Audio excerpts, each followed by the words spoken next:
നമസ്കാരം. പലപ്പോഴും ഉത്തരം കിട്ടാത്ത പല ചോദ്യങ്ങളും ജീവിതത്തിൽ നമ്മുടെ മുമ്പിൽ പ്രത്യക്ഷപ്പെടാറുണ്ട്. എന്തുകൊണ്ട് ചില സംഭവങ്ങൾ നമ്മളുടെ ജീവിതത്തിൽ സംഭവിക്കുന്നു എന്ന് നമ്മൾ ആലോചിക്കാറുണ്ട്. സന്തോഷം തരുന്ന നല്ല കാര്യങ്ങളും ദുഃഖം തരുന്ന മോശം കാര്യങ്ങളും ഒക്കെ നമ്മളുടെ ജീവിതത്തിൽ സംഭവിക്കാറുണ്ട്. അതിൽ പലപ്പോഴും ദുഃഖം തരുന്ന മോശം കാര്യങ്ങളായിരിക്കും കൂടുതലായി സംഭവിക്കാറുള്ളത് എന്ന് മാത്രം. നിങ്ങൾ എപ്പോഴെങ്കിലും ചിന്തിച്ചിട്ടുണ്ടോ എന്തുകൊണ്ടായിരിക്കും ഇതൊക്കെ സംഭവിക്കുന്നത് എന്ന്? എങ്കിൽ ആ ഒരു ചോദ്യത്തിനുള്ള ഉത്തരവും അതിൽ നിന്ന് പൂർണ്ണമായും, ആ വാക്ക് ഞാൻ ഒരിക്കൽ കൂടി അടിവരയിട്ട് പറയുന്നു, പൂർണ്ണമായും മോചനം ലഭിക്കുന്നതിനുള്ള അല്ലെങ്കിൽ രക്ഷപ്പെടാനുള്ള 100% യുക്തിഭദ്രമായതും പ്രായോഗികമായതുമായ മാർഗങ്ങളെയും കൂടി ഉൾക്കൊള്ളിച്ചുകൊണ്ടുള്ള കാര്യങ്ങളാണ് പൂർണ്ണമായും ഈ വീഡിയോയിൽ ഞാൻ പറയാൻ ഉദ്ദേശിക്കുന്നത്.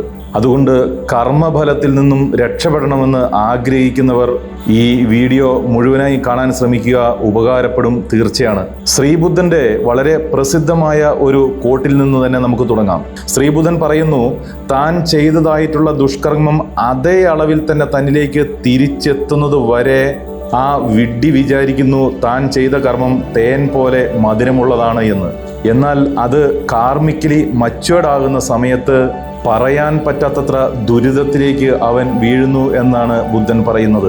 ശരിക്കും അതാണ് ലോ ഓഫ് കർമ്മ അഥവാ കർമ്മ നിയമം എന്ന് പറയുന്നത്.